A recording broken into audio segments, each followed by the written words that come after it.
ছানি অপারেশনের জন্য চোখের যত্ন কীভাবে নিতে হবে।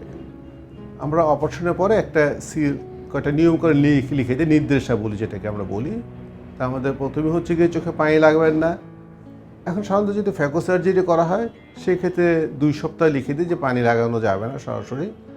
তারপর হচ্ছে নামাজ পড়লে রুকু সিজদা দেওয়া যাবে না, ইশারায় নামাজ পড়বেন। অন্য ধর্মাবলী যারা আছে প্রণাম করেন তাদের ক্ষেত্রে প্রণাম আমরা বলি প্রণাম করা যাবে না। তারপর হচ্ছে গিয়ে কালো চশমা ব্যবহার করতে হবে, কারণ আলোটা খুব, একদিন আপনি ওই চোখে দেখতেন না, এখন হঠাৎ করে যখন দেখবেন আপনি আলোটা সহ্য করতে একটু অসুবিধা হবে। ঠিক আছে, এটা সূর্য আলো হোক, ঘরের যেই লাইট আমরা জ্বালাই সেগুলো একটু অসুবিধা লাগবে। এসব ক্ষেত্রে একটা কালো চশমা আমরা ব্যবহার করতে বলি এরকম। আর ওষুধপত্র কিছু লিখে দিয়ে সেগুলো নিয়মিত দেবেন। 15 দিন বা 1 মাস পরে কোনো নিয়মকানুন আপনি স্বাভাবিক একদম ছানি অপারেশন হয়েছে এটা আপনি ভুলে যান।